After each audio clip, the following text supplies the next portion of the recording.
السلام عليكم. ان شاء الله هنحل المسألة ديت بطريقة نيوتن على ماتلاب. فطريقة نيوتن احنا عندنا اول واحد باص واحد دوت سلاك باص، واحنا عندنا في طريقة نيوتن ما بيجيبش حاجة في سلاك باص، فانا مش هجيب حاجة في سلاك باص. طيب في باص اتنين، ده عبارة، قلنا ان هو الفيديو اللي فات ان هو عبارة عن بي في بس. طالما هو بي في فنيوتن بتجيب المعلوم، فمعنى كده ان انا هجيب البي وهجيب الفي، فده اسمه باص اتنين. يبقى انا محتاجه اجيب البي 2 ومحتاجه اجيب الفي 2. واول ما تجيب البي 2، فالبي 2 اللي هتجيبها دي هتكون عباره عن البي كالكوليتد، فبعديها هتروح تجيب البي اللي هي هنا اللي هي داخله وخارجه، اللي هو اللي داخل ناقص اللي خارج، اللي هو 150 ناقص 60، دي هتكون البي بس. بعدين هتروح تجيب الدلتا بي اللي هي تكون عباره عن البي 2 ناقص البي 2 كالكوليتد. وطالما جبت البي 2 يعني انت عندك محتاج، احنا عايزين نجيب البي 2 وعايزين نجيب الفي 2، فطالما جبت البي 2 كالكوليتد فعلى طول هتروح تجيب برضو البارشل بي 2 على بارشل سيتا 2، ومره برضو هتجيب البارشل بي 2 على بارشل سيتا 3، فهتشتق البي 2 مره بالنسبه لسيتا 2 ومره بالنسبه لسيتا 3. كده دلوقتي لحد كده دي المعطيات اللي انت، دي الحاجات اللي انت هتجيبها. طيب بالنسبه للفي 2، فالفي 2 هنجيبها، محتاجين اول حاجة عشان نجيبها نجيب البارشل كيو 2 على بارشل في 2 عشان هي اسمها في 2، فانا هجيب بارشل كيو 2 على بارشل في 2. ساعتها الفي 2 هتكون عبارة عن الدلتا كيو قصدي، على بارشل كيو 2 على بارشل في 2. فهي الخطوات، اول حاجه جبنا البي 2 كالكوليتد، كتبنا القانون وعوضنا بالكامل اللي معانا، وبعدين رحنا جبنا دلتا البي 2 اللي هي بتساوي السكادجولد ناقص كالكوليتد. وطالما جبت البي 2 فانا محتاجه اجيب البارشل بي 2 واشتقها مره بالنسبه لسيتا 2 ومره اشتقها بالنسبه لسيتا 3 واطلع قيمتهم. بس 3 بقى كان عباره عن بي كيو بس، ونيوتن بتجيب المعلوم، يبقى انا هجيب البي 3 وهجيب كمان هنا محتاجه اجيب الكيو 3 كالكوليتد والبي 3 كالكوليتد. فبعد ما اجيب البي 3 كالكوليتد هروح اشتق البارشل بي على بارشل سيتا 2، ومره اشتقها بالنسبه بارشل بي 3 على سيتا 3. والكيو 3 ديت هروح اجيب برضو بارشل كيو 3 على بارشل في 3. فانا رحت جبت اهو قيمه البي 3 كالكوليتد، وبعدين جبت الدلتا بي 3 ان هي بتساوي السكادجولد ناقص الكالكوليتد.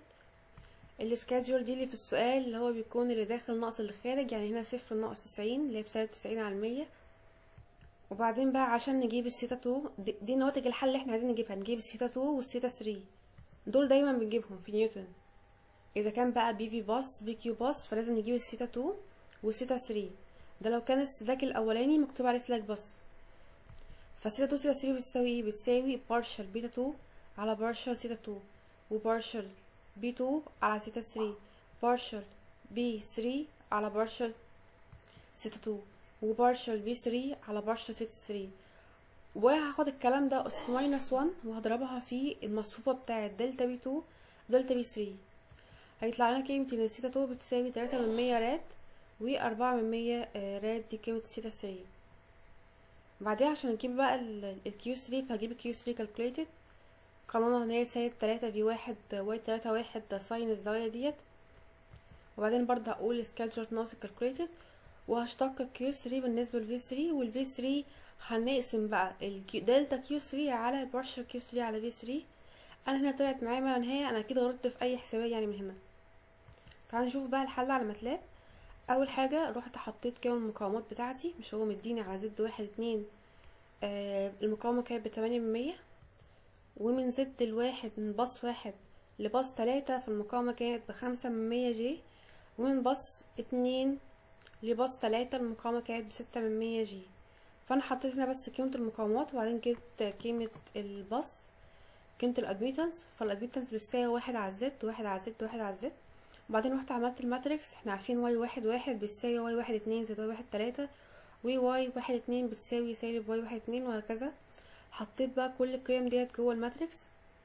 بعدها جبت قيم البي في كل باص، يعني في باص واحد احنا دلوقتي بنحل بنيوتن، والنيوتن اصلا ما بيشتغلش على سلاك باص، فعشان كده حطيت قيمه بي 1 وبي كيو، 1 بزيرو. فطيب البي 2 حطيت 150 ناقص 150 اللي داخله ديت ناقص ال60، وبعدين قسمتهم على البيز اللي هي 100. طب الباص 3 البي 3 هتكون عبارة عن 0 ناقص 100 على البيز اللي هو عبارة عن 100. نفس الكلام في الكيو. فاول باص ده سلاك باص والنيوتن ما بيشتغلش على سلاك باص، فحطيت قيمته بزيرو. طيب وخزنت قيمة الكيو 2. احنا قلنا احنا عندنا في الباص 2 في بي وفي وكيو، فانا مش عايزة عشان هو بي وفي في كيو، فاحنا قلنا الاولوية للفي، فده كده بي في باص، وبضطر اجيب ساعتها اروح اجيب الكيو 2 ده كده بي في باص. ثواني، احنا بطريقة نيوتن فاحنا بنجيب المعلوم، فانا هروح اجيب البي وهروح اجيب الفي، فانا مش هجيب الكيو 2، فانا مش هحتاجها في حاجة، لان الكيو 2 كده بالنسبة لي مجهولة، لان انا اعتبرت ان دوت بي في باص، فالكيو 2 بالنسبة لي مجهولة، فانا مش هجيبها، حطيتها بقيمتها بصفر. والكيو 3 طرحت الزيرو ناقص ال90 قسمته على البيز اللي هي 100. بعد كده خزنت قيم الفي الماجنتيود لكل واحدة، يعني اول واحدة كانت 1.25 من 1000 زاوية زيرو، حطيت 1.25 هنا والزيرو هنا وهكذا مع الباقي. انا قلت هعمل 5 اتريشن بس، فانا قلت هعمل ماكس اتريشن هيكون 5، بحيث لما امشي في لوب هقوله امشيلي من 1 لحد 5 اللي هي ماكس اتريشن. بعدين بيكون في تولرنس. التولرنس دوت انا حددت ان هو يكون 10 أس سالب 6. 10 أس سالب 6 ديت يعني 6 وعلى شمالها 5 اصفار وبعديها العلامة. ايه فايدة التولرنس دي بقى؟ التولرنس ديت عشان تقارن ما بين القيمة اللي انت حسبتها والقيمة الحقيقية اللي المفروض تطلع.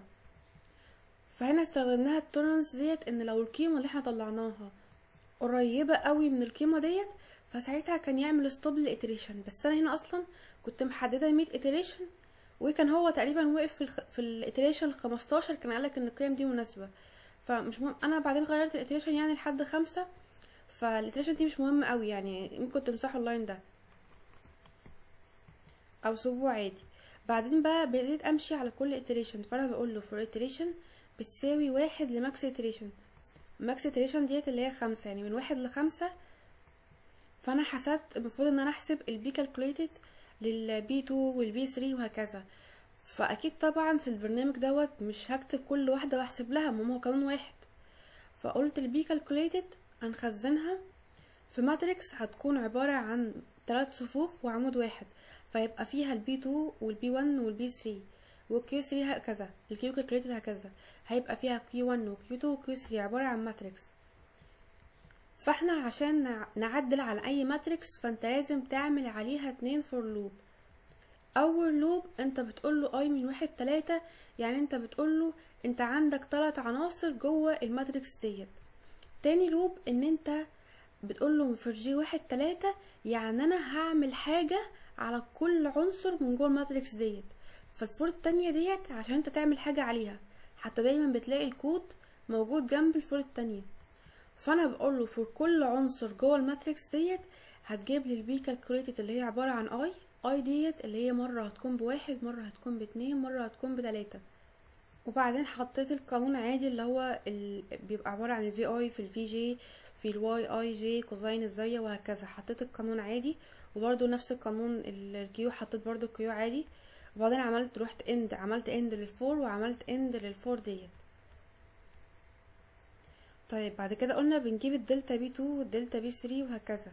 الدلتا بي 2 هتساوي البي 2 اللي هي في السؤال اللي احنا جبناها فوق ناقص البي كالكوليتد 2 اللي احنا جبناها من هنا، وحطيتها في قوس 2 كده عشان احنا اصلا مخزنينها في ماتريكس، فلازم تحطها كده قوس وعلامة 2. والدلتا بي 3 برضه هتكون بي 3 ناقص بي كالكوليتد 3، والدلتا كيو 3 هتكون عبارة عن كيو 3 ناقص كيو كالكوليتد 3. بعد كده قلنا بنشتق البي 2 بالنسبة مرة لسيتا 2، وبنشتق البي 2 مرة بالنسبة لسيتا 3. فانت عود بقى بقانون الاشتقاق وتحط القانون، هتحط بقى القيمة اللي احنا طلعناها فوق ديت، يعني تكتب كل عنصر بالرقم بتاعه. يعني كان في مثلا سالب في 2، فهتقول سالب هنا الفي ماجنتيود للعنصر 2. في ماجنتيود دي اللي احنا مخزنينها هنا، فاي قيمة لما تقول 2 فانت بتعوض هنا بالقيمة دي. فهتحتاج اي قيمة بتكتب هنا اسمها من المصفوفة وتحط جنبها قوس والرقم اللي انت عايزه. احنا عارفين دي اسمها V1 ودي اسمها V2 ودي اسمها V3. بس فنعوض بقى بقوانين البارشل B2 على سيتا 2 وبارشل B2 على سيتا 3 وبارشل B3 على سيتا 3 وبارشل ال Q3 على بارشل V3. وبعدين بقى احنا عارفين ان جي المصفوفة الجاكوبيان، فهي كانت بتساوي البارشل B2 على سيتا 2 بارشل B2 على سيتا 3 بارشل بيتا 3 على سيتا 2 بارشل B3 على سيتا 3. برضو الخطوة دي مش مهمة، ممكن نشيلها. ان هو بيخزن قيمة الدلتا اللي احنا طلعناها في متغير اسمه مزماتش، لان القيمة اللي احنا طلعناها ديت ممكن تكون فيها نسبة ايرور، فهو عايز يعمل كوركشن على القيم ديت بحيث ان هو يعدل فيهم يعني. فبيقسم السالب جي على القيم اللي هو طلعها دي، كده هتكون قيمة الكوركشن. وبعدين هنا بنطبق الكوركشن على السيتا 2 والسيتا 3، لان احنا اصلا هنطلع قيم السيتا 2 والسيتا 3، فاحنا بنطبق التعديل اللي احنا عملناه دوت، الكوركشن دوت بنطبقه على السيتا 2 والسيتا 3. ومحتاجين نجيب برضو دلتا في 3، وهنا دلتا في 3 بتساوي الدلتا كيو 3 على بارشل كيو 3 على بارشل في 3. فكتبت القانون بتاعها عادي والقيم بتاعها اصلا متخزنه فوق، فاحنا كده خلاص معانا الدلتا في 3. واحنا اصلا قلنا في النهايه خالص ان احنا محتاجين نجيب السيتا 2 والسيتا 3 ونجيب كمان الفي 3. فالسيتا 2 هتكون عباره عن السيتا القديمه اللي هي في انجل 2 السيتا القديمه زائد الدلتا سيتا 2 اللي انا طلعتها، والسيتا 3 بقى الجديده اللي هي الاتريشن اللي هنستخدمها في التانية يعني هتبقى عباره عن الفي بتاعت الانجل السيتا بتاعت الانجل التالتة القديمه زائد السيتا 3 اللي انا طلعتها، وهكذا مع الفي هتكون عباره عن الفي القديمه زائد الدلتا في 3 اللي انا طلعتها. بس في الاخر خالص بطبع القيم ديت، وهنا بحدد ان لو كان اي قيمه من الدلتا بي 3 والدلتا بي 2 الكلام دوت اصغر من التولرنس القيمه اللي انا محدداها ان هي عباره عن 10 اس سالب 6، فيتبع لي ان هي كلمه convergent. تعالوا بقى نعمل رن. فهو طبع فقالك في iteration واحد طبع لك قيمه السيتا 2 النهائيه، الدلتا سيتا 2 والدلتا سيتا 3 والدلتا في 3 والدلتا بي 2 والدلتا بي 3 والدلتا كيو 3، وجاب كمان البارشل بي 2 على سيتا 2 والبارشل بي 3 على سيتا 2 والبارشل كيو 3 على بارشل في 3، وهكذا مع كل iteration. حتى انا لما جيت اطلع في الورقه يعني فكنت مطلعه ان البي 2 كان بيساوي 9/10 اهي 9/10، وهنا طالعه برضو 9/10. البارشل بي 2 على سيتا 2 انا بس اتلخبطت فيها هنا، هو مطلعها ان بارشل بي 2 على سيتا 2 ب29، والبارشل بي 2 على سيتا 3 بسالب 16، هو فعلا مطلعها بارشل بي 2 على سيتا 3 بسالب 16 في اول iteration، وهكذا يعني ان شاء الله الارقام دي صح. بس فهو اول كود عبارة عن بنحط قيمة المقاومات ونجيب الواي وس ونجيب الواي ماتريكس، وبنخزن قيم البي والكيو والفي والماجنتيود وكل انجل، وبحدد الاتريشن بتاع كل واحدة، وبعدين بمشي على كل اتريشن، وكل اتريشن انا المفروض ان انا احسب البي 2 والكيو 2 وهكذا. فبجيب البي 2 كالكوليتد والكالكوليتد وبكتب القانون بتاعهم وبخزنهم جوه ماتريكس. بعدين بقى بجيب الدلتا بي 2 عن طريق ان بطرح البي 2 ناقص البي كالكوليتد، وبعدين بجيب البارشل كل بي 2 بالنسبه لسيتا 2 وبارشل بي 2 بالنسبه لسيتا 3، وهكذا بقيه القوانين يعني، وبعدين اخزنهم في ماتريكس. وبعدين بشوف بقى المزماتش، قلنا ممكن نمسح الخطوتين دولت ان احنا بس بنحاول نعدل بنصحح الايرور يعني. وبعدين كتبت قانون الفي 3 تاني ان هو بيساوي دلتا في 3 بيساوي بارشل دلتا كيو 3 على بارشل كيو 3 على بارشل في 3 دلتا في 3، وكتبت القيمه النهائيه، وكتبت الكلام دوت اللي بيظهر في الترم اللي تحت اللي احنا شفناه، ودي برضو ممكن نستغنى عنها. بس هو ده كان الكود بنيوتن رافسون.